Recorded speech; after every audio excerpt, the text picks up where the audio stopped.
Hello, everybody. Welcome to All Villa, No Filler, a podcast all about Aston Villa, the world's greatest football team.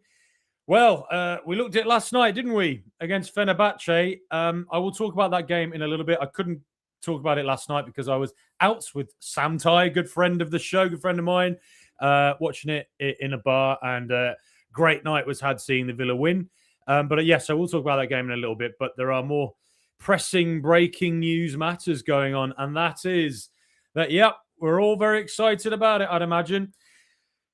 Fabrizio Romano, he's not the first to. The exclusive actually came from Turkish media, and I'll show that in a sec. But Romano reporting Tammy Abraham to Aston Villa. Here we go. Verbal agreement in principle with Besiktas after personal terms done days ago. 21 million euros, so that's 18 million pounds, plus add-ons.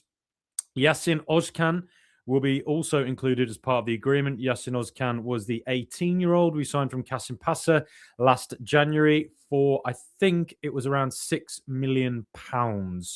That is the fee, I think it was. AVFC in Turkey now with their directors to formally seal the deal. So there's lots of the term jiggery pokery, I guess, with when it comes to Yasin Ozkan's involvement with this and how it works financially. You know, I guess over maybe he had a 5-year contract. We signed him for 6 million. So over 5 years, it's about $1 million, just over $1 million a year that we're paying. And whereas now we probably get, I don't know whether we get some kind of straight up fee or whether, in the end it pays for itself because it's enabled us to go and sign Tammy Abraham when we are so tight with SCR and PSR. Now, obviously, we were also linked with Jean-Philippe Mateta the other day. I laid out my reasons the other day why I preferred Tammy Abraham to Mateta. I think Mateta could have ended up being a little bit of a Danny Ings type of signing, a player who scores all the time. They've scored against Villa a lot, but they might just have had their peak. And if you're going to be spending lots and lots of money and putting them on a big contract, the return you're going to get might not be worth it. We brought in Danny Ings when he was past his peak, closing in on 30. 125k a week, top earner, and didn't really work, did it? Particularly when we had Ollie Watkins there already. I think Mateta, yes, he would have scored goals for us, but I just think, given the fact that the fee mentioned was about £35 million, therefore to have £18 million, make that big saving and not kill ourselves with PSR and SCR. And on top of that, there's a good chance Tammy Abraham would probably be asking for less money than Jean-Philippe Mateta, who is on his last big contract and came to football quite late in the day compared to Tammy Abraham. So might be making savings on weekly wages as well. We might find out one day. But I think the Tammy signing is great. Very, very happy with it because, I've brought it up before. This was FBref, RIP. Can't believe FBref's gone. Oh, it's brutal. But if you look at these stats from it, this is the one that really caught my eye. Ariel's one against other strikers. Top 14% of strikers. Closing in on 4 a game that he wins. And I talked about it before as well, where when Aston Villa played Manchester United in December, game we won 2-1, Man United pressed really, really high. So if you remember the goal we conceded, Cunha pressed Matty Cash really high, and they forced us into a mistake and they got a goal. Liverpool do that as well. They always press us very, very high, and we seem to, particularly at Anfield, we always seem to struggle to play out against them. Can't really play our normal game. Against Manchester United, Villa, drew Manu up, in the high press. So he kept Ollie Watkins right up, with their central defender Aiden Heaven. Then we had Morgan Rogers out occupying, it was Dallow maybe, and then out on the left it was Luke Shaw and John McGinn, and that they tried to stretch the play, and we were going direct and long to avoid that high press. But the problem was Ollie. I don't think it's the strongest facet of his game. Winning headers, from long kicks from a goalkeeper. I also don't think it's. I don't think hold-up play is necessarily his best thing either. I described it again the other day, but when Ollie gets the ball, I think he's at his best when he, turns and is a little bit deeper, is able to turn, and it tends to be on the left-hand side. He's almost operating as a winger, and he drags the team up the pitch. That's when he's great at that sort of back-to-goal thing. And he can do it, But I think that it's not his strongest facet. Whereas I think with Tammy Abraham, it's just a totally different option, isn't it? And you compare it to Daniel Marlon. Look, Marlon was on very big wages, and I know a lot of people are critical of selling. He was on very big wages. He was never going to be our out-and-out number 9. And to be honest, when he played in that number 9 role, in the Premier League at least, it didn't look like a natural at it sometimes. He was good. I like Marlon. But was he different enough to Ollie Watkins, and was he a natural striker? Whereas Tammy Abraham is very different to Ollie Watkins, and Tammy Abraham is a natural striker. So to sell Marlon for the money we sold it, what was it, 25 million euros? We've just gone and got Tammy for 21 million. So we made a profit in those two deals. And we ditched a very, very big wage for a player that wasn't starting. I can't help but think this is a great deal, and I'm really excited by it. And I think that Tammy, like I say, like looking at these aerials, that is the thing that's screaming out to me. And he can do that in a defensive setting. So now, defensive set pieces, we've got an extra asset there to deal with balls coming into the box. And a lot of teams now are very direct, aren't they? It's the long throws, it's the balls over the top, it's all that stuff. We've got all the assets to deal with that. And then going forward, if we want to do that, go a bit more direct, if we're at somewhere like Anfield or let's say Newcastle on Sunday, though I don't think Tammy will be able to play there, but or at Old Trafford in a few weeks, in those games where there's a high press, we now have that Tammy Abraham option. And on top of that, if you watch his highlights as well, what he likes to do is he comes a lot deeper than I remember he used to at the Villa. I think when I remember him at Villa, he tended to be a bit of a fox in the box, didn't he? Hold up play, link up play, all that, but he didn't come that deep. Whereas I look at highlights of him at AC Milan and Roma, and he's coming a lot deeper than he used to, and he's turning and he's beating players and he's passing, quick linking and all that. So, yeah, given the cost of it, it's not a huge amount of money really for a player who's scored pretty well in Turkey this year, though obviously the Premier League is very different. He had a great time in Serie A with Roma for a large part. He did okay at AC Milan, though didn't really get the goals there. He's obviously Premier League proven. He scored a lot of goals. Is there a question mark over how quickly he can adapt back to the Premier League? Because obviously that is, if you've been out of the Premier League for 3 or 4 years, you get used to a different pace of football. And it probably is going to take a little bit of time to get fully up to speed. I dare say he'll come in, and I think he'll look like he hasn't been away, I think.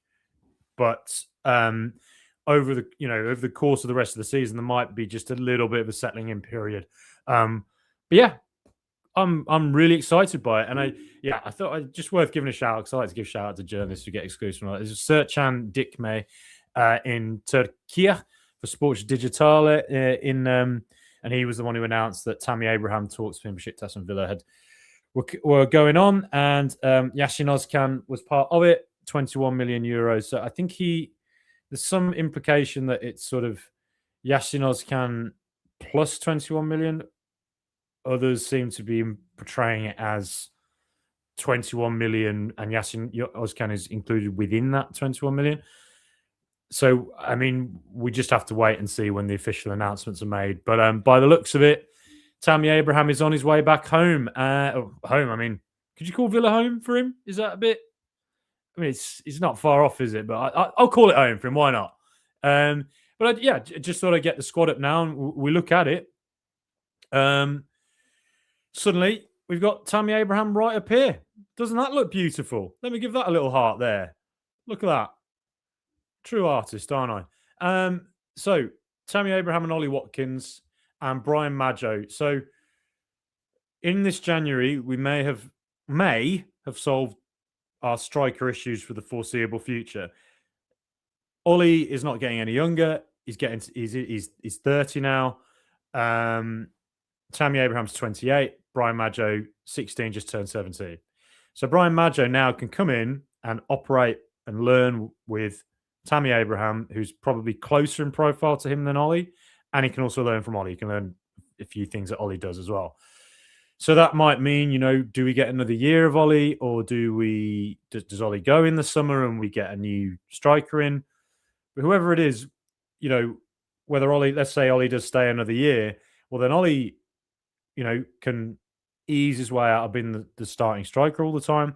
Tammy Abraham can maybe do that for a year. And then you've got Brian Madger there, and then maybe he's ready in 2-3 years, comes in, and we've got a top young striker who's learned from 2 other top strikers there as well. It feels to me like good future planning. And quite excited to see where it goes. And I think those 2 options, suddenly a lot of strength now. And I think for years, you've looked at Villa up top, and before Duran really came good, you did look at Villa and thought, if there's any injury to Ollie Watkins, it could be a bit of trouble there because there isn't really another out-and-out striker. Then obviously Duran rose.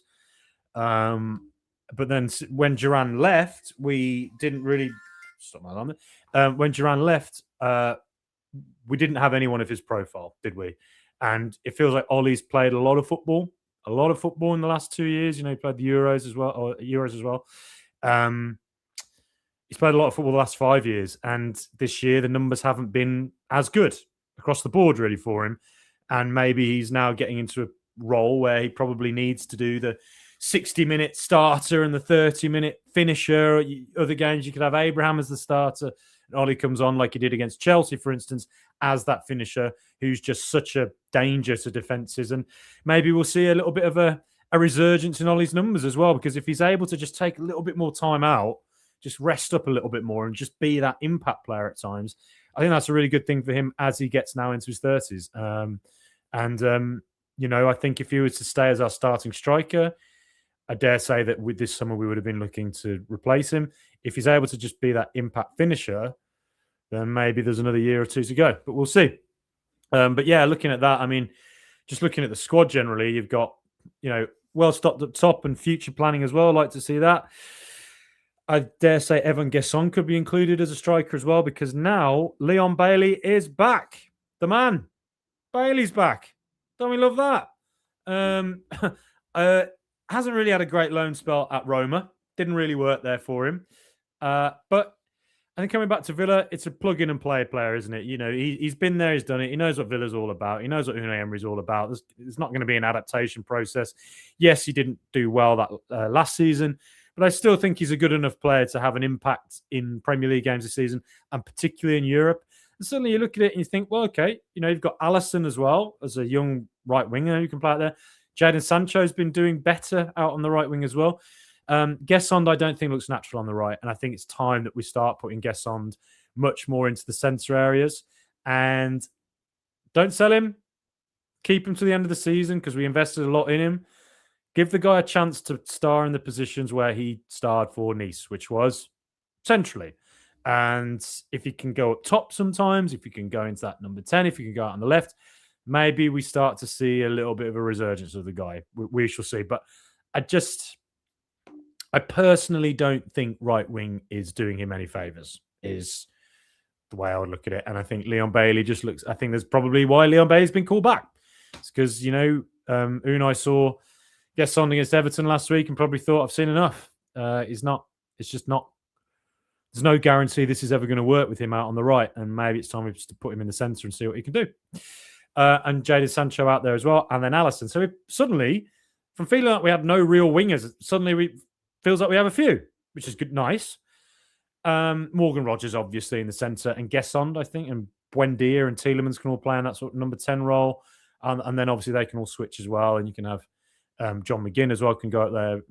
But Rogers can go left. And Jim Aloba, and Buendia as well. So pretty well stocked up there. But, there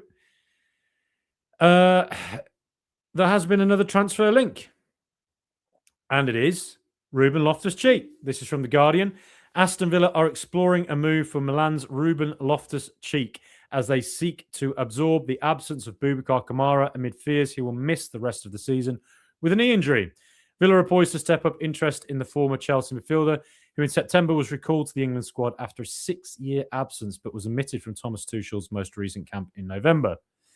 They added Loftus-Cheek moved to Serie A from Chelsea in 2023 after loans at Crystal Palace and Fulham. He has been regularly involved for Milan this season, though he has made only 9 starts and Villa regard him as a suitable fit. Villa are limited by PSR and are thought to favour a loan. So where does Loftus-Cheek play? I remember Loftus-Cheek as a CDM in his early days. That's just what I remember. But I do remember, maybe this is with England and maybe later on at Chelsea as well. I feel like he started to move around the pitch and he sort of became a bit of a John McGinn. You know, McGinn's, you think of John McGinn as a centre midfielder, right? That if you think back in time. But then if you actually consider John McGinn in the last 2 years, where's he predominantly played? He's kind of been higher up the pitch. That double pivot, it's Kamara, it's Onana, it's Tielemans, and now it's Bogard. McGinn rarely seems to be in there.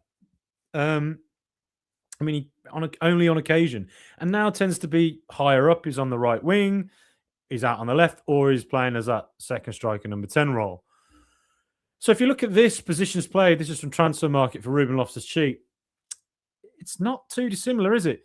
Mostly centre midfield, a lot of attacking midfielder, second striker in there. He's been a striker, right wing, right midfield, defensive midfielder. That is a lot of versatility. He's played pretty much everywhere, really. And what does Unai Emery love? What does Professor Unai love, other than Yuri Tielemans, like a son? He loves versatility. So, let's just get these other stats from Transfer Market. So these are the games that Ruben Loftus-Cheek has played in the last few years. Centre midfield, predominantly. Attacking midfield, 88 performances. Defensive midfield, 47. Right, 29. Left, 13. So essentially, he's John McGinn, really. Except taller and can move forward. Today is Ruben Loftus-Cheek's birthday as well, and he's 30 years of age. If we, as the Guardian reports, if we're considering a loan, that seems pretty sensible if it's doable. Because if we look at Villa's squads, get it up, centre midfield area. Well, when I've looked at this before, it's always been the area where I've thought Villa are the most well stocked, and it is the area where Villa are most well stocked. However, obviously, Kamara is gone for the season. Oh dear. And Onana, he's back, thank God. But he gets injured. John McGinn, he's currently injured, though I was kind of fearful that it could be a Ross Barkley situation of 2 months, but the noises don't sound too bad. We'll see. I dare say that what's currently under consideration with John McGinn is World Cup. He simply can't miss the World Cup for Scotland, and that's fair enough. And I dare say they're wondering, should he just, if he needs surgery, should he get it now? Can he wait to the end of the season? I think a lot of it is going to come down to how he feels about Scotland and the World Cup and what's doable and what isn't. But let's just imagine McGinn is out for a little bit. So suddenly, Barkley's due back in training next week, but Barkley's currently out as well. So you're down to bare bones, really, aren't you? And you're asking Tielemans not to get hurt and play loads of football. Bogart's obviously young. Hemmings is very young. And they're going to get good minutes. It's obvious that is. But it feels like Villa need another body, doesn't it? Just centrally. And if Ruben Loftus-Cheek is a loan option, just looking at his versatility, looking at the fact that he can do the John McGinn role, so if Tielemans and Onana are both fit and both start, then Ruben Loftus-Cheek can go in that forward left role, or he can go on the right or second striker. To have a midfield option like that, I think is it's okay. It's fine.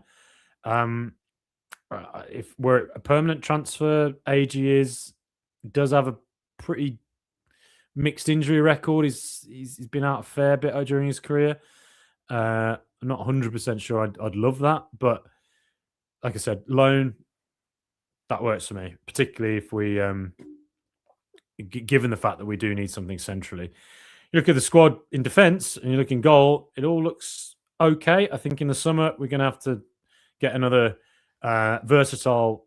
I think the idea for me in the summer would be to find a versatile right back who can play at centre back. Basically a Jurriën Timber, what he is at Arsenal, to try and find that. And I think if Villa get Champions League, it'll be a lot easier to attract a top player than it will be to if you're not in it. Now, so Tammy Abraham up top, brilliant, love it. And if Ruben Loftus-Cheek comes in on loan, versatility, great. Now, what was I going to say? Fenerbahce. I didn't have time to react to it last night, so I might as well just do it here. And then I will also talk about the Deloitte Money League, where Villa have come in that and kind of the consequences of it and all that. But Fener, let me just take a sip of tea here.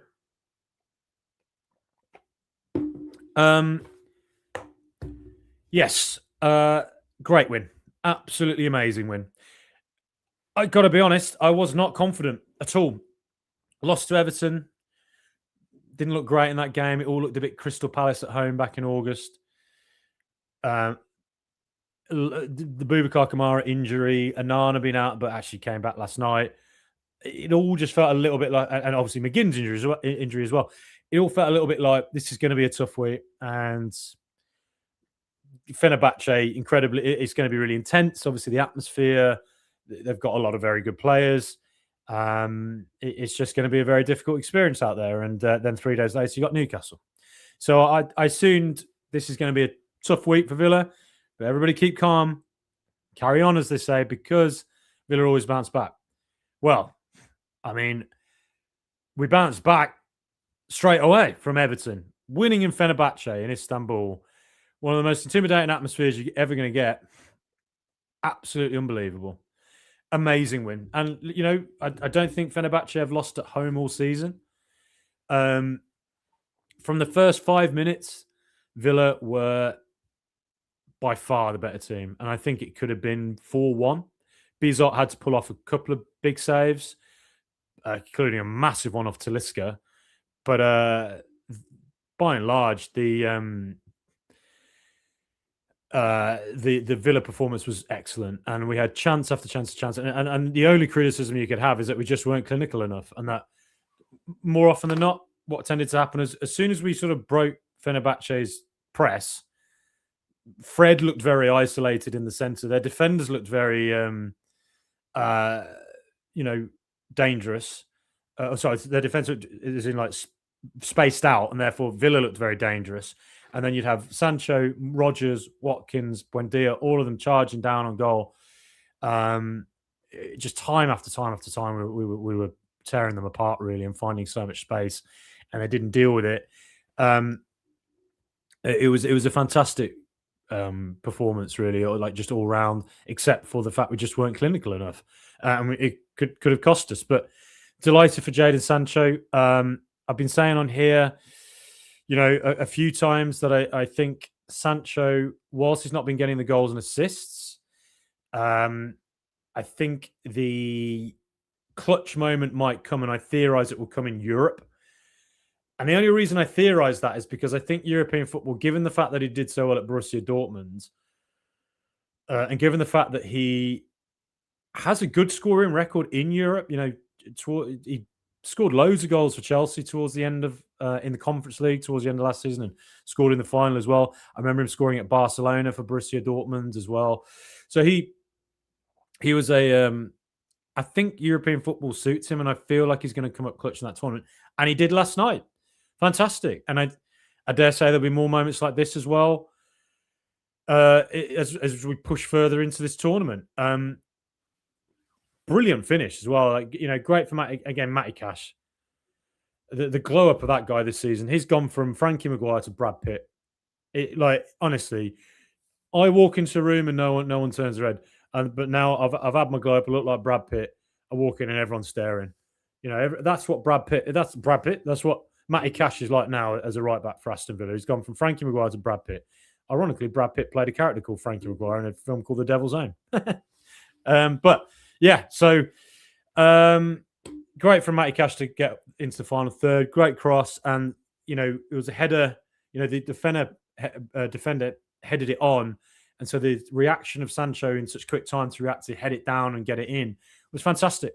Brilliant win, and a great goal.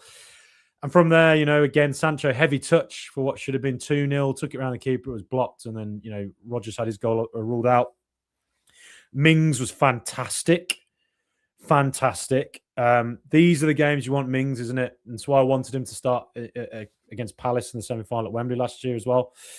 Because when you got a big physical a striker like Jean Duran or Jean-Philippe Mateta like Palace had, Mings is the man to deal with him.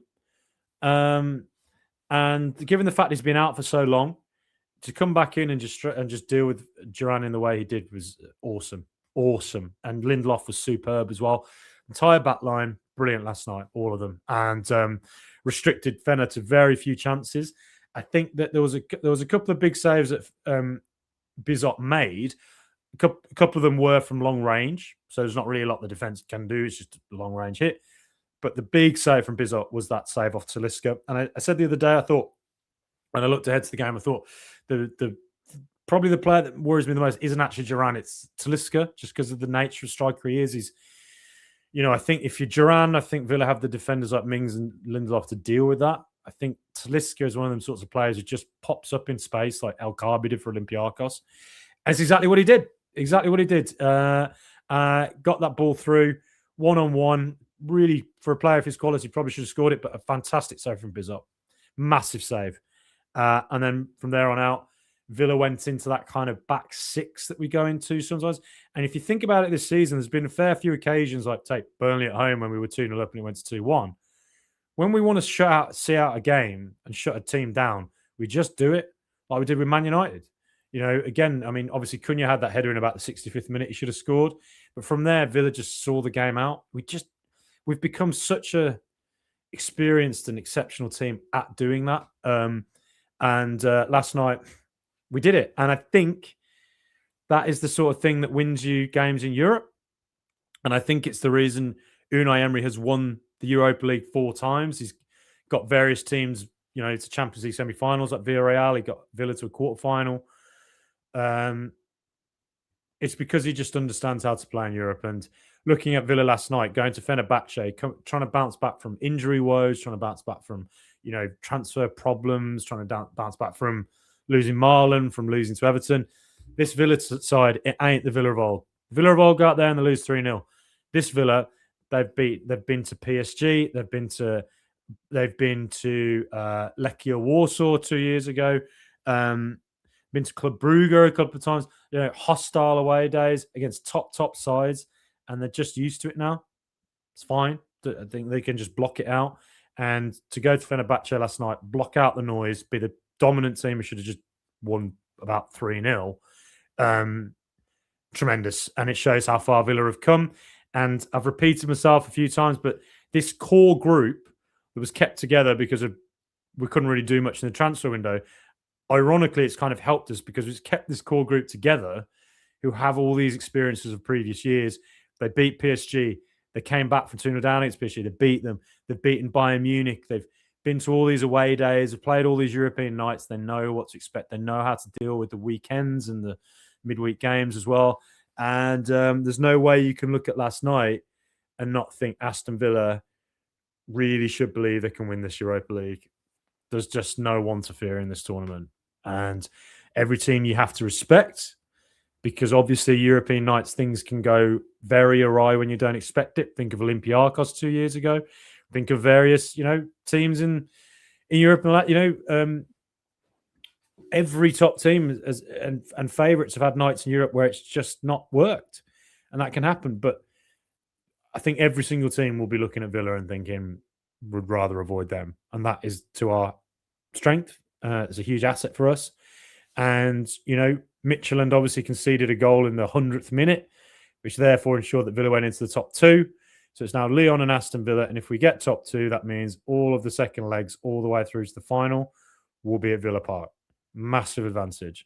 And just got to beat Salzburg. Just get the job done against Salzburg. No silly slip-ups like we had with Go Ahead Eagles. Just go and get the job done and go on from there. Brilliant. Absolutely just buzzing with it.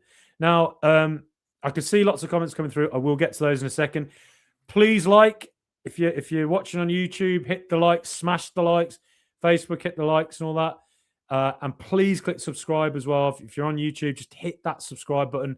Helps us massively. Helps us keep on growing and being able to keep on doing this, because I love doing it, and I love meeting other Villa fans while I do it. It's fantastic.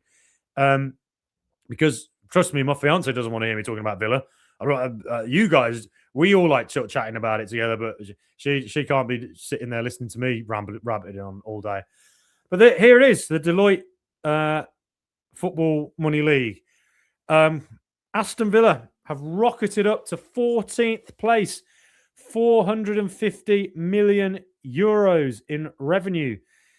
We're ahead. We're just off Atletico Madrid, which is absolutely incredible. Incredible, really, given the fact that Atleti is such a,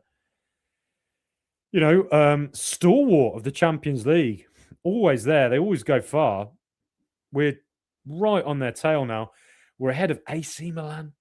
We're ahead of Juventus. I mean, when you thought of Aston Villa in the dark days of 10 years ago when we got relegated, when you thought of Aston Villa in the dark days of the McLeish era, where football was essentially we were in a parallel universe where nobody wanted to score goals. Everyone was just excited to go watch goalless draws and rubbish football. When you think of the absolute disgrace of the Paul Lambert era, did you ever imagine Villa would be ahead of Juventus and AC Milan in this manner? Because I sort of had given up hope, really, that Villa. I feared Villa were going the way of a Middlesbrough team, that big name, but dip down into the Championship and we're going to struggle to come back from it. But as soon as those owners walked in the door, Nassef Sawiris and Wes Edens, times changed, and this is where we are now. Amazing. Obviously, you can see Newcastle there as well. They got 398 million euros. They obviously dipped out of the Champions League, and they weren't even in European football at all last season. So you can see the impact of that, because I think they would have obviously been, if they had been in the Champions League, they'd have been probably up around where we are. But this is what it was. So it was a 45% rise from the previous year. And if we look at this more detailed graphic, so you can see at the bottom, the little grey numbers or the numbers in the grey dots are wage to turnover. And that is, obviously, as you can see, this is why we got in so much trouble. 94% and 96% in the previous 2 years. Thank you, Mr. Perslow, for those insane contracts we were handing out while not increasing the business side at all to the requisite standard. But now, a lot of hard work Villa have had to do, but to get it down to 71%, huge. So Villa are getting back to where we'll be in UEFA's good books. As you can still see in this transfer window, it's really, really difficult to operate, but Villa are still doing it. We signed Tammy Abraham. I'm excited by that. We're still working around it. Hopefully this summer, if we've proven for 1 year that we've managed to get us our wages down to turnover, and we've managed to sort of be in profit as well, by and large, then that's all good news. And hopefully it means we can come out of these restrictions a bit earlier than intended. Now, if you look at this graph as well, you can see that Villa went from 43 million euros, that is commercial revenue, to 83 million euros. 83 million euros. And if you look at it in 2022, we had 39 million euros in commercial revenue. We went down to 36 the season after. Went down to 36. 10 million euro increase the season after, probably conference league related. Then last season, 83, almost double. That is, got to give it to the business team. It's an absolutely incredible effort, given that Villa are coming from a place of, I personally think Villa have massively undersold ourselves as a club for years. The feeling I've had for years was, I think it was about 4 or 5 years ago, I looked at this Deloitte League and I looked at the Revenue League, and I remember Leeds were about level or above us revenue-wise. West Ham were miles ahead. And now West Ham, obviously, they have that stadium and all that, but Leeds United to me was like, what are we doing? Because Leeds have just had 20 of the worst years in their history. They've been, they come in. They cannot be anywhere close to where Villa should be. That's just ridiculous. And it's only in really, I think, the last couple of years where I think Villa have started to present themselves as more of a global club. We've started to understand, be a bit more glamorous in how we present ourselves, like the Champions League nights. If you think about how, the fireworks that go off, the smoke across the pitch, the banners that go up, the Ozzy Osbourne link as well, and obviously the Black Sabbath concert that we had in June of last year, that connection as well. And for a person who is globally famous and can help put Villa on the map, and Ozzy Osbourne was put the map on the map even more than we already are in places like the US. Ozzy Osbourne, who was in that commercial, that amazing commercial to advertise a new kit a year and a half ago. These sorts of things suggest to me that Villa are getting better at presenting themselves and looking like a cooler club.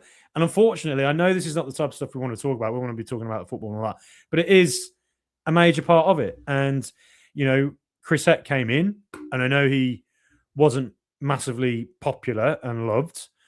I still think they went too hard and fast on the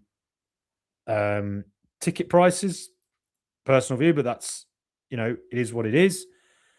But I do think it was when he came in, and yes, communication could have been better and all these sorts of things, but the things did kind of just get a little bit more.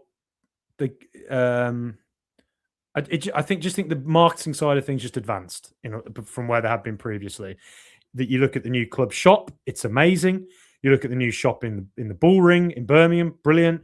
You see Villa shirts now in shops in London, even at airports. These sorts of things help as well. Again, and people see you and they go, "Who's that team now?" It just raises brand awareness. You've got the warehouse coming in, which is massive, and I am just delighted because we've needed something like that for years, and it's an unusual thing. There are not many clubs in the country who are going to have anything like the warehouse. That are effectively their own. Think of like an O2 Academy venue, like a Brixton Academy or whatever. We've got our own little O2 Academy right there at Villa Park, which will be a year-round place for concerts and, I don't know, like party events or whatever, England games, World Cup games, all that. It's fantastic. It's fantastic. You've got the new North Stand coming. Heck got rid of Castor very quickly after that shirt debacle with the sweaty shirts. Brought in Adidas, who are just a much bigger global brand, do lots of different shirts and, just very fashionable. God, I can't believe I'm having to talk about that sort of stuff. And then obviously BK8, which I always thought was a disgraceful sponsor. I could not believe we got such a terrible, awful sponsor as that. Kicked them out and brought in Betano, which was, the last 2 years. So we've got a bit of last 2 years of being able to have a betting gambling company on Premier League shirts, and took in loads and loads of revenue from that. I think it was a £40 million deal, so 20 million for each season. And obviously there will be a new shirt sponsor coming next season. I have not heard anything about who that might be. So we shall see. But then also you look at the other revenues, obviously broadcast revenues, that will go down next season because we're not in the Champions League, but still being in the Europa League was crucial, and I'll explain why in a second. But obviously the broadcast revenue just flew up, 287 million from 215 million euros. But the one that actually caught my eye the most was match day revenue. Went from 52 million euros to 80 million euros. So that's a 28 million pound euro difference. I know the ticket prices went up a lot, and I know there's a lot more hospitality offerings in the last couple of years, but it can't be. That can't solely be it, surely. Maybe the club shop. Maybe the club shop makes a difference in that respect because it's a brilliant shop, isn't it? And more people go in there, and on match days, and maybe we're just able to sell more. Maybe the concourses are improved. We're able to sell more there. We'll see. But now I've seen a few people say they have worries about, can Villa, Villa are going to drop down next season because, we're not in the Champions League. Yes, obviously the broadcast revenue won't be there, but what I did notice with Newcastle is their broadcast revenue fell, but their commercial revenue went up enough that they actually made more money last season when they weren't in Europe at all than the season before when they were in the Champions League. Maybe that's a consequence of the fact that they did a bunch of deals when they were in the Champions League that then kicked in the year after, maybe. Maybe Villa have done something similar. But I would imagine that Villa will be down a bit from where we were in the Champions League season. Yes, it is important we get Champions League again next season, I think. I think it's very important. But I think primarily the most important thing was make sure you're in Europe, because you've got to stay in Europe, because if you keep that European identity, you're a team then that everybody looks at and go, sponsors look at and potential partners look at and go, this is a team that is a global brand who are always in Europe. And every now and again they go into the Europa League, but quite often they're in the Champions League. And that, to me, was why it was not the end of the world that we got Europa League instead of Champions League. But I also think that, let's imagine, I can see lots of comments, and we'll get to them in a sec. But let's imagine that Unai Emery left for whatever reason in June. God forbid. Obviously, I don't think that's going to happen, but I'm just putting it out there as let's imagine that happened, right? And Villa suddenly dropped down a bit, right? And it took a while for us to find the right manager to replace him and all this sort of stuff. The thing with Villa right now, and what we're doing currently, we are raising our floor so that in future, when a new manager comes in or whatever, our revenue floor will be higher, much higher than what it was than when Unai Emery came in. And we as a club, our identity will have shifted so that we are now associated with European football. We're associated with generally success. And we'll have the warehouse, we'll have shops, the new North Stand, maybe even an extension to the Doug Ellis Stand one day. Basically, Villa are just raising their revenue floor, is the way I'll put it. And the reason I'm confident about Aston Villa going forward, and why I don't think we'll end up ever doing something like, say, a West Ham you can see in 20th there, the reason I don't think that's going to happen is because these owners.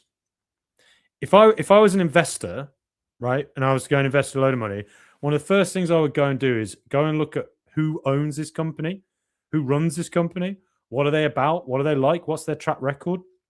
I look at West Ham and I look at David Sullivan, and I think your transfer record at West Ham has been abominable for years, and you seem like you're not really clued in, to be honest.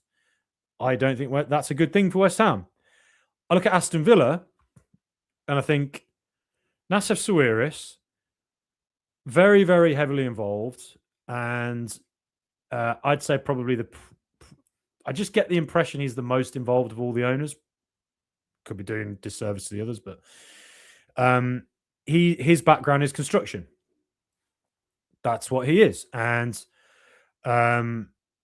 therefore that's going to be helpful for when we build new stands like the North Stand and whatever else we try to do in the future, like when we build stuff around infrastructure around Villa Park as well with the warehouse and whatever else. So we've got that sort of expertise. We've got the sporting brand expertise of Wes Edens, who's obviously, Milwaukee Bucks owner, over in Wisconsin.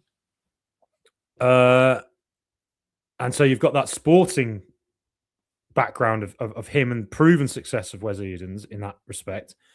And then you've got Michael Angelakis, who everybody forgets about, from a Tyros, who, Comcast related. Comcast, a huge broadcaster in the US. And Angelakis, on various boards around the world. I think he's on American Express board and all this. So again, general business acumen, right? So you've got three owners there who have three very distinctive skill sets, and all three of them, on top of that, have the business acumen. And all three of them have proven they're doing what it takes to try and get Aston Villa to compete with the so-called Big Six. And I'm seeing a lot of doom-mongering, seeing a lot of dooming that we're never going to be able to do it. Yes, it's very hard at the moment. It is. But the more we keep raising this revenue floor, and obviously Unai Emery is crucial to that, given the fact that he's the one who's got the football team into the Champions League and into the Europa League and all these other things. And therefore, that's what the business I can therefore work with. But we are now going through a transitional phase where we're going from a club that underachieved, didn't market itself properly, to a team that now has that marketing background, now is changing the infrastructure at Villa Park, and is, I think, raising that revenue floor. So if we go through a bad patch, it doesn't ever get too bad. And it means that we can pounce off it when things get better quite quickly. And I think it's going to take time. But if the big six, so-called big six, as I say, like Spurs continues to be run like a bit of a debacle. Chelsea continues to be run by seemingly a guy who doesn't know what he's doing. Man United continue to be a bit of a basket case every now and again. It gives Aston Villa the opportunity to keep breaking into that top five and, pouncing when one of those big or a couple of those big six aren't performing. And in that time, keep raising the revenues, keep bringing in the better players, and over time, I think we'll be able to compete. I really do. And I've compared it before to Tottenham and Atletico Madrid. That's where I'm looking at. Because Atletico Madrid and Tottenham, everybody thought they were a joke in 2008 because they were. I mean, really. I mean, they're kind of underachievers, and Tottenham were a punchline a lot in the tabloid media here. I remember it very distinctly. Then they got the right manager. Same with Atletico Madrid. They got the right manager, broke into the Champions League. With Tottenham, they got into the Champions League, then they were in Europa League for 4 years running, then they were in the Champions League for 4 years running.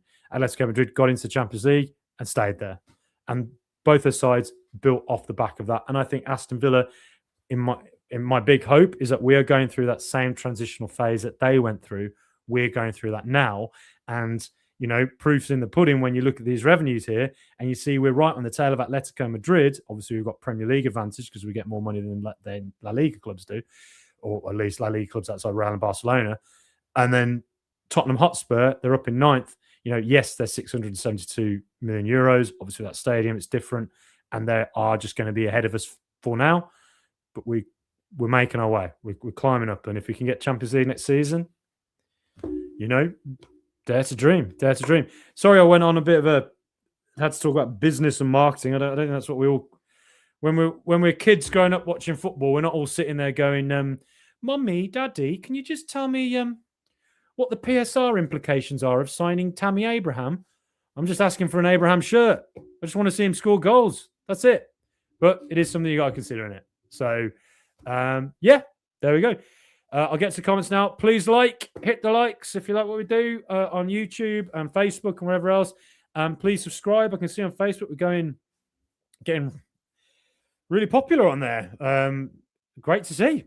So hello everybody on Facebook. And Michael Huggins, good afternoon. Good afternoon to you, mate. Rachel Lewis, Black Country Villain, you're all here. Good to see you. So Michael Huggins, I'm waiting to see Tammy holding the shirt. Yep. All the Turkish media reports suggest it's happening. I think the here we go from Fabrizio Romano. It's led us astray a few times. It has. But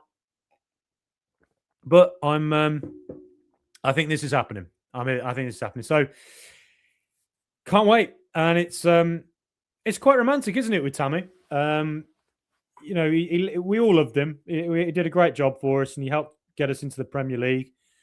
And what a nice return. And I think at the end of the season, God, if Villa can win a trophy, if we can do it, whatever it is, Europa League, FA Cup, dare I say Premier League, to see Tammy, Tyrone Mings and John McGinn lift it together, given where we all know they came from with Villa and where Villa have gone, I get a tear in my eye just thinking about it. It'd be magical. And do you know what? I think I had a feeling Sancho would come up clutch in the Europa League, and I think he will still. I think there'll be more to come from him in the Europa League. I've got a feeling Tammy Abraham is going to score a crucial penalty for us again, like he did against West Brom all them years ago. Got a feeling he's going to do it. Big penalty coming for him. We don't get them very often, but one's got to come eventually. Mark Higgins, always great to see you, mate. Rachel Lewis, always great to see you. Steve Berry, UTV, Tammy's a far safer bet than Mateta. Absolutely. I think Mateta, I just say it's the Danny Ings thing. Big name and everything about it suggests it should work, and then he come in and actually maybe he's past his peak and he's on massive wages and we've spent loads and loads of money on him and we could have just gone and got Tammy Abraham for a lot cheaper, lower wages, and a guy who might even be slightly more all-rounded. We'll see. That's not to say Mateta isn't an excellent player. He is. I rate Mateta very, very highly. Very highly. And had we tried to sign him 2 years ago, I'd been all over it. But now, I'm not so sure.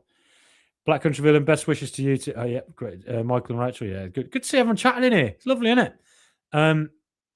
Really looking forward to Tammy back at Villa. Yeah, same here. Steve Y9, great news. Tammy coming home. Not sentiment. He's played great this season, better than Mateta. He wants Man United to move, poor boy. Is that what Mateta wants? Is it? Wants to go to United? Yeah, I mean, they could afford it. I mean, yeah, he'd probably do all right for them. But yeah, on Tammy, fantastic news. Yeah, it's fantastic news. He's all-rounder, aerial ability, aerial duels, defensive duels, clearances, and then what he can do in attack as well. Crosses means we can become more dangerous from crosses, even set pieces, and then also if you want to go long and direct. Because Villa are not a long and direct team, but there are games where other sides force us into doing it more often than we want to, and those are the games where Tammy Abraham is going to be, quite important, I think. Sheldon Villain, great to see you. My mum's from right on Sheldon's doorstep. Elmdenheath Park, been around there many times. Valley Road, the Dean family were from. St Thomas More Church, used to go there a bit as well. Sheldon Villain, Watkins has been sluggish and poor in front of goal for quite some time. Yeah, he's not had a great season. He hasn't. And he's played a lot of football. And maybe it's catching up. I think having Tammy Abraham there to be able to balance the minutes up with Ollie and to be, we tried to do that with Marlon. I just don't think he's a natural number 9 in the way Ollie is. Tammy Abraham is a natural number 9. So that makes sense to me. Flangy, great to see you as always. Let's just see. I wouldn't write Watkins off just yet, though. Hopefully he and Tammy can get us over the line for Champions League. Yeah, no, I wouldn't write Watkins off. I think it's sort of just naturally by age and game volume over the last 5 or 6 years, he's still incredibly fit and he still offers a lot. But I think he's probably transitioning into a moment in his career where, just like John McGinn, it's time to manage the minutes more and get him playing 60 minutes or get him doing what he did against Chelsea, coming on as a finisher for 30 minutes. And tell you what, any defence that sees Ollie Watkins coming on for 30 minutes, they're not going to be happy about that, are they? At all. So, yeah. Dr. Ali, always great to see you. Fabulous. Dr. Ali, fabulous he. He's coming to win something in goodness me, we will. Tell you what, last night, that Fenerbahce performance, coming off the tail of a tough week and 3 days ahead of Newcastle away, that was massive. Massive, that was. And really gave me the belief that I thought, I think we can win this. We can win it. And I don't think I've ever felt like that in any tournament I've ever seen Villa in, but I really feel like this now. It's going to take a lot to beat Villa in this tournament, a lot. But yeah, we'll see. And then Newcastle, obviously, this weekend. I didn't even mention that, but Bruno Guimaraes is out. Doesn't miss games very often. And I think him not being there for Newcastle is a big thing. The trick with Newcastle is, and it's a lot easier said than done, don't concede in the first 5 to 10 minutes, please. Because we always concede in the first 10 to 20 minutes against Newcastle. We always do it at their place. And then obviously they score that early goal. They're a very physical side. They're very flat track bully when they want to be. They're all over you and they just bully you out the game. The crowd gets up and they just suck the ball into the net for 2 or 3. It just turns into a nightmare. Newcastle, to my mind, have looked tired. I think they look a tired team a lot of the time, even at home now. And I think for Villa, the trick is that first 20 minutes, be defensive, accept that Newcastle are probably going to have more of the ball, but just don't concede. Just don't concede. And if you can get through that first 20 minutes, that's when the gaps start to naturally open. And Villa are such a lethal counter-attacking side. those opportunities will present themselves. I'd say, alternatively, Villa don't have to go into a defensive shape and instead can actually go at Newcastle and press them hard from the beginning. But my sense is that's going to be difficult to do, having gone from Thursday to Sunday night. So I think get up there, and I dare say Ming starts again, maybe. Just as that physical presence at a big tough away day. I think Powell will start, but just go up there, be defensive side the first 20 minutes, and then hit them on the break as time goes by. And in that second half, they get pretty tired. They do get tired. So opportunities will present themselves. And if we've held out and not conceded stupid goals, we've got every chance of doing something up there. And we're very good after midweek games. We tend to be very, very good. Having a Nana back, huge as well. Ship's Computer, Star Trek references. They go beyond me. Dennis Farrell, great about Tammy. Now need a top midfielder. Yep. I think I dare say looking ahead to this summer, there might be some thinking about whether to spend big on a CDM because whilst we're so well stocked in there, they're just so injury prone, Kamara and Onana, that you just can't trust them to go to play 35 games a season in the league. So, out of 38 at least. So you might start to look for a player who just has more of a track record of playing all the time. Watkins is carrying an injury all season. You can have more of the rest recover and hopefully get back to the old Ollie. Yeah, exactly. That knee injury that Thomas Tuchel talked about for England, and obviously Emery's mentioned it as well. He's been carrying it since January of last year. So a full year of a knee problem, and they've decided not to get it surgically repaired. Obviously, that's affected Watkins. It obviously has. And you're right. Yeah, for him to be able to play fewer minutes and be a bit more of an impact player on occasion, that can only help, you'd imagine, with the knee. Steve, after 3 years, even Emery says we are contenders. Yeah, absolutely. Andrew Holdsworth, so that's nearly 40 million spent already in the window. Yeah. 18 million pounds on Tammy. 10 million pounds or euros, maybe 10 million pounds on Maggio, and another 8 to 9 on about 10ish actually, on Allison. So you're right, about 40 million. Sold Marlon for 25. Sold Ramsey for, what do we sell Ramsey for? 42. And then we signed Gesson as well for about, I think it was 27, rising to potentially 35. They must be happy that they're in profit. And maybe they're looking ahead to the summer and thinking there's a couple of players we're going to sell anyway, so just spend it now and see what happens. Maybe. RLC, Loftus-Cheek will get plenty of exposure to Tuchel at the Villa. Yeah, absolutely. Steve, so pleased with Tyrone last night. Yeah, same. Absolutely. Just delighted for him to come back and do what he did. F. Benty, I'm a Fenerbahce fan. Hello. Teşekkürler. Tamam. That's what I remember, because I worked in Turkey for a long old time and I know Istanbul very, very well. Never went over to Kadıköy which is Fenerbahce's base on the Asian side of the Bosphorus, but I was in Besiktas a lot. And I can tell you, if Villa get to that final in Besiktas stadium, that area of Istanbul is one of the most amazing places we will ever go as a fan base. Besiktas is really cool. Loads of cool restaurants, bars. It's just a really happening place.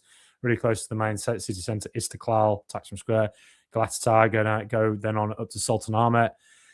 Highest sphere up there, literally my favourite place on the planet, Sultanahmet. Highest sphere is amazing. So Istanbul, anyone who was out there for watching Fenerbahce, I hope you had a great time. And if Villa can get to that final Besiktas, trust me, Villa fans, we are going to have an absolute ball out there. But this Fenerbahce fan says, Abraham is a very bad player. I'm afraid I have to disagree with you on that. But he also says, Fenerbahce atmosphere, very good, bro. Yeah, it's amazing. Turkish atmospheres generally are amazing. But Fener, wow, the noise coming from that stadium last night was pretty special. James Wood, good to see you all. Good to see you as well, mate. What a guy. Always great to see you. Great to see the regulars. Let's just have a look down there here. Svennen, good to see it. My God, have the mood swings. Last week, a loss and a boober news. That still doesn't confirm from the club. That's very true, actually, yeah. And then a hard-fought win away, and then this possible signing. It all flips over again. Absolutely. I'm in a WhatsApp group, and me and a couple of mates were like, yeah, I can see Fener and Newcastle just been days out to forget. Just got to bounce back, see how we get on from it. To go and beat Fenerbahce in the convincing style we did last night, suddenly now I'm like, bring Newcastle on. Bring it on. We never win there. We always lose at that stadium. But now I'm daring to believe. Amazing, isn't it? Just all over the place football. And I didn't lose my confidence that Villa were going to carry on and do well this season at all. I think what I was slightly concerned about was that it was a repeat of the transfer window back in August when we had our really bad form. And that was that the transfer window was very, very distracting for these players. And everything seemed very unsettling and uncertain. And you look at this transfer window, you see that Everton loss, and you think, lost Marlon, this Abraham thing's dragging on. We've got these injuries now. You start to think, like, how quickly will Villa bounce back from this? We need signings. We've got those signings. I dare say there'll be another one to come next week as well. Tammy's coming in, then there'll be another one, I think. That just re-energizes everyone. Getting a win, massive. And you look at the fixtures in February through March, I think Villa have got a great chance to stay right at the top of the Premier League. I really do. Kevin Jean's winning mentality, that's what I saw last night with a depleted side against a good side in a very hostile arena. Only Emery could do that. We're on the right track. Absolutely. The mentality of this team is, it ain't the Villa of old. Villa of old go to Fenerbahce and lose 3-0. Just a walkover. Villa of old, you just know they're going to let you down at some point. Whereas this team, they go out against the odds, and when the back's against the wall, and they just turn up. Like, the mentality of this team, built by the experiences of the last few years of getting top four and going far in various competitions and beating the very best sides in Man City and Arsenal and PSG and Bayern. The things that's done to their mentality is massive. It's massive. Kyle Wanas, new era on the horizon, up the Villa from Malta. Always great to see you from Malta, mate. Yeah, unbelievable. Flange, according to AVFC Stato, Newcastle haven't won a game when Bruno isn't playing. Love AVFC Stato. One of the very best Villa accounts you'll ever come across. That's wow. I mean, how many games has Bruno missed would be my question, because I feel like he never misses games. But however many he's missed, the fact that they've never won a game without him shows how important he is. And I think Villa, when it looked like Onana, Kamara, McGinn, Barkley were all going to be out for Sunday, you thought physically in the centre, it's going to be very difficult to contain the way, Joe Ellington and Sandro Tonali and Bruno Guimaraes, just because they're physically such domineering players. Now, without Bruno there, it's a big loss. And now that we have Onana back, huge. And now I think we can go there and physically compete centrally. And maybe, just maybe, for once, do something good in Newcastle. So where is coming, buddy? The longer Unai's here, the better. Yeah, I believe you. Absolutely. Emery can become our Shankly, Ferguson, or Wenger. Absolutely. Villa have been waiting for that manager since Ron Saunders. Graham Taylor, very nearly, was it? Then he went and took the England job. Couldn't blame him for that at all. Ron Atkinson, pretty close. But the truly transformational manager, that's Emery. It is. And those managers transformed their clubs, their respective clubs, into being the giants that they are now. And I think we can do the same with Emery. I really believe it. 9 games Bruno's missed for Newcastle, 0 wins. Wow. Bogard is an unsung hero. Nothing flash, does the job. Yeah. I like him a lot. It's a great, testament to our youth system that we're still that Hemmings and him have both come through. I know Hemmings was at Forest, so he's sort of cheating a little bit claiming him, but Bogard especially, for him to have the maturity to listen to Unai Emery when Unai's put him in different roles in right back, in centre midfield, and centre back as well, and to always do the job that Unai wants him to do. To win Unai's trust is massive. You see how hard it is to win Unai's trust. So few youth players ever seem to get it, and Bogard's got it. Suggests a lot about his talent, mentality, intelligence, all of it. What a guy. Good on him. Be interested to see what Newcastle drop off from Champions League to no European football back into the Champions League. Yeah, Newcastle's commercial revenue, even though they weren't in any European competition at all, went up from when they were in the Champions League. I partly theorise it's because they were in. Maybe they did a lot of these deals while they were in the Champions League, but also they're owned by the Saudi Public Investment Fund. I wonder if some of these companies were from Saudi Arabia. I mean, wouldn't that be a nice coincidence? I just wonder. I don't know. Not saying it is, but I'd like to see who they've done these deals with. Nation states should not be allowed to own football clubs.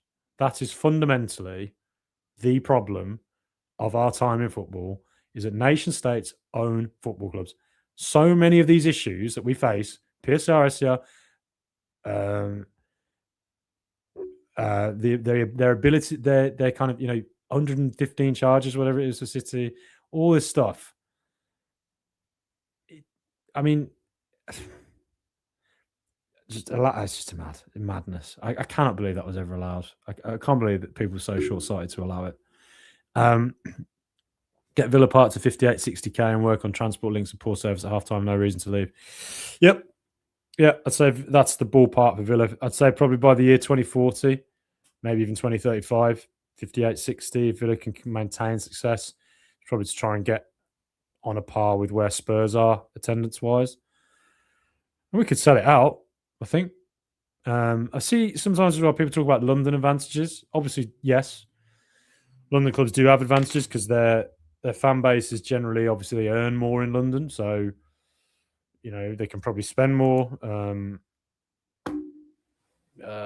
Bigger catch, I don't know, bigger populations as well, maybe. But I also think Tottenham is not that desirable an area. Arsenal are the ones who I think have the big advantages. Tottenham are not convinced to have the same attraction as Arsenal. No way. Obviously their stadium is massive, and Villa, we've got to learn from that and got to, North Stand's coming, brilliant, and hopefully the concourses will be fantastic. And then I'd say the Doug Ellis stand will be the next one up. Right. Astro Zombie, hard to get too excited until we see how he is when he plays. I think that's Tammy Abraham. Playing in Turkey is not the same as Prem. That's a very good point. And, it reflects what I said earlier, that he's been out of the Premier League for 3 or 4 years, playing it at a pace that's not as fast. These are very good standards, obviously, but they're not as fast as Premier League. So there could be an adaptation process, but he knows the Premier League well enough that I would think it won't be too much of a leap for him. And he's coming in as an effective squad player. So, Luca Wooding, Bruno is a doubt, so he could still have a chance of playing on Sunday. Okay. So it's only a doubt. Only a doubt. Okay. It's a big risk for them to play him, I think, if he's got a slight ankle injury. I mean, it's why risk making it worse? Just give him the day off. But if they play him, okay, well, got to get on and do it. John, great show, Frankie. Thanks. Thank you, John. You're a really nice guy. You always say really nice stuff on here. Thank you so much. I've been going on for an hour now, so I better call it quits in a sec. Andrew Field, Tammy to put Brentford to the sword next weekend. Bring it on. Why not? Brentford is at home, isn't it? So that's a good side, Brentford. Good side. There's a reason they're as high up in the league as they are, and they make it very hard for every team. I mean, they beat us twice this season, haven't they? But, I think it's a game we've got to look at and get 3 points in it, just the way we are at home. Nation states only clubs of the world is an oligarchy. It's like we've gone back to feudal times. Feels like it, doesn't it? When you read the way things are going in the wider world, it feels very the 1800s great powers and all that stuff. It's very depressing, really. So that's why Villa keep our spirits up, thankfully, most of the time. Astro Zombie, I think Abraham might be past his best, to be honest. That's fair enough. Hopefully, I can improve him, though. Didn't score a lot of Roma, scored more at Besiktas, though, but not sure how good that league is. Yeah, I think we saw last night with the Turkish teams, it's a very different standard in it. We were just leagues ahead of Fenerbahce, I thought, despite the fact they had loads of really good players. I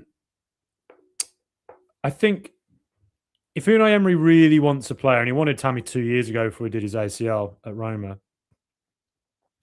there must be a reason he wants him. And Unai has a track record of working with players who you sort of think they're past their peak. Ever Banega being a good example of that, a fantastic player back at Sevilla with Unai. And works with them and gets them actually back to a level or beyond the level where you think they are. And I think we'll bring out a side of Tammy that maybe Tammy's never had the coach to bring it out of him. And like I said, I think the attributes Tammy has, i.e. the height and hold up and link up play, even if the goals start to drop off, to have that as an option is really good. And that is something that even as he gets into his 30s, he's 28 now, even when he's 32, 33, he'll still have those physical attributes. Then they're not going to go. It's more pace that's going to go. So, I think to me, I think it's a really solid signing, though I can understand why people would be more reticent about it. Jeffrey T. Wong, good to see you, mate. Best attacking lineup, Watkins left, Tammy 9, Rogers 10, Bailey right, Buendia ready at bench. Could be. I still think Watkins up top for me. I mean, like I say, when Watkins comes deep and drags the team at the pitch, it is often on the left. It's in that position, that Rogers-Ramsey role, isn't it? I think he could do it. Yeah. I think Unai just has him as a striker, though. I think we'll see. We'll see how things adapt. Let me know where you're all watching from. Before I go, I'd love to just get a quick few places shouted out in here. But, like I said, Tammy, welcome. Ruben Loftus-Cheek, we'll keep an eye on that. Squad's looking stronger again, a lot healthier. With Onana coming back and Barkley very close to coming back, and hopefully McGinn isn't too serious. But I'd like to see another midfield signing. I'm sure. I think we all would, wouldn't we? But we'll see. And then obviously Deloitte Money League, fantastic news and fair play to the business side for getting the club where they are. And other than that, all good, isn't it? Real Villain is in Wiltshire. Glastonbury Festival, home of Glastonbury Festival. Love it. Rugby, Switzerland, love it. I've been to Switzerland many times. I've worked in Zurich like 1 million times. Love it out there. Very expensive. So I hope you're getting paid well to be out there because very beautiful, but my God, that costs. Bromsgrove, top place. Got a lot of family who live in Malvern, so very close to Bromsgrove. A few of my best mates down here from Bromsgrove as well. Went to Bromsgrove School. Simon Cohen, North Devon, mate. Top man, beautiful place. Don't think I've ever been. Is Torquay in Devon? Is it? I know that part of the world, so I just don't know it. My geography of that area is really, really poor. Torquay's Cornwall, isn't it? What am I talking about?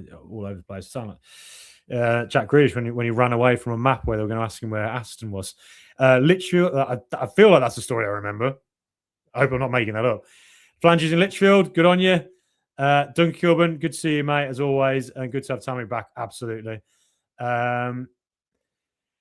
Great bar, love it, top place. Bromsgrove, more Bromsgrove, and Duncan from London, same as me. Top man, mate, with two bloody Cockneys now, aren't we? Two like the Cray twins walking around. So, everybody, thank you so much. I'll wrap it up there. Thank you, everybody, for tuning in and watching. Please do like. Please click that subscribe button. Say it enough, don't I? subscribe on the podcast just because it helps us grow.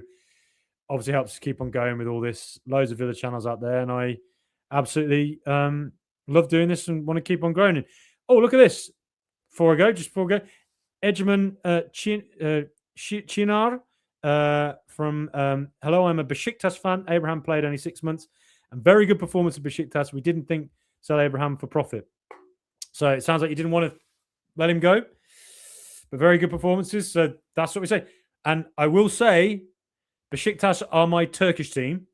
If I had to support a team in Turkey, it would be Besiktas, just because I spent so much time in Besiktas and Cihangir, some of the coolest places you'll ever go in your life.